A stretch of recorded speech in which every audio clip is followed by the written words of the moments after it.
from hauntedflower.com and hauntedflowerreviews.com, and right now I'm going to be reviewing Sucker Punch, where I learned that one must have their weapons with them at all times. So I have some samurai swords and a cat.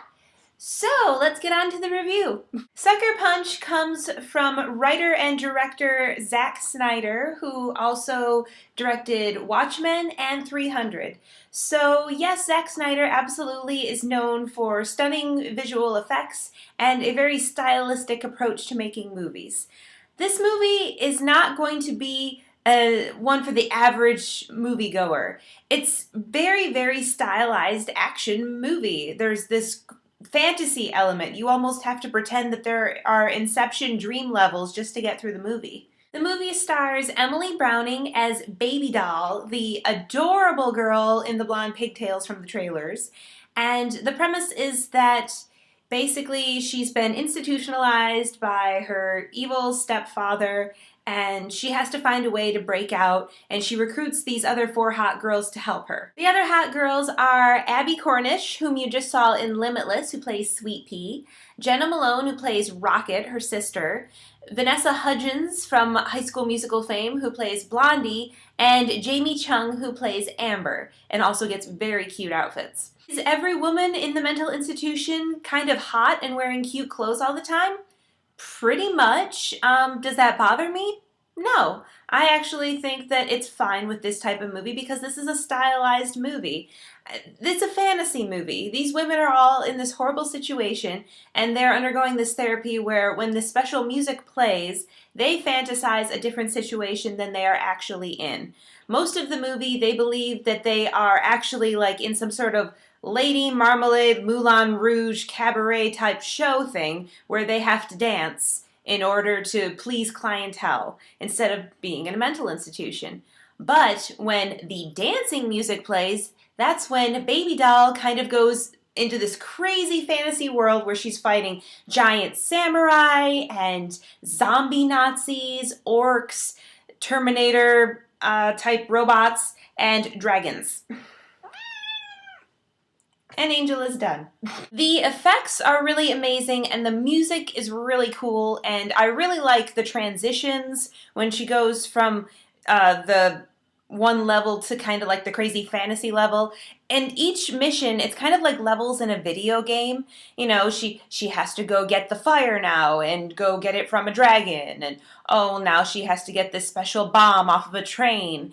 And each mission has its own challenges and things that they have to do, and they have to work together in order to make it work. It can be a little bit confusing at times.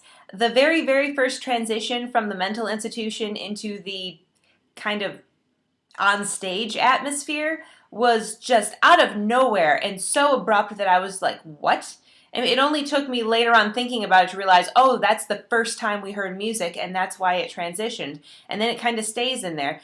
But you can kind of see who's in the fantasy world and who isn't by what they're wearing sometimes. If they're wearing crazy hoochie clothes, then they're in the fantasy world. If they're wearing like rags and they're scrubbing the floor, then they're probably in the mental institution world right now and not in their imagination. I really wish we could have spent more time in that fantasy world. I would have loved to see them go into the fantasy world and then stay there and do each of the missions back to back and then come back to the real world and show us what actually may have happened. I really enjoyed the world with the orcs and the zombie Nazis and the dragons and the samurai, and all that stuff was just really cool. And so I think people who really like those crazy action movies where things go slow-mo and you're suddenly on all these different angles and, you know, all that stuff is really cool. The story could have used just a little bit more work because it is a little bit confusing, and this is such a stylized movie that not everybody is going to like it. But I think the people who do like it are going to like it a lot. That's my review for Sucker Punch. Go be your own hero and bring your weapons that you already have with you and all that girl power stuff. Thank you very much, and I'll see you next time. Go to hauntedflower.com and check out the 2 designs for Japan-inspired t-shirts we are selling right now. All of the profits from these t-shirts will go towards the Japan Relief Fund that we are working on with Anime Fans Give Back to Japan over at Global Giving. For more reviews and to find out about free contest giveaways, go to hauntedflowerreviews.com. My reviews are also available as a podcast on iTunes. Search for Haunted Flower Reviews and subscribe and leave us feedback and comments.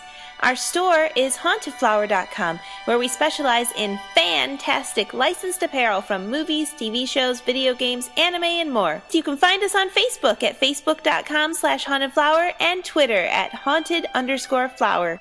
If you're local to the Indianapolis area, visit indiemojo.com for details on how you can win free screening passes.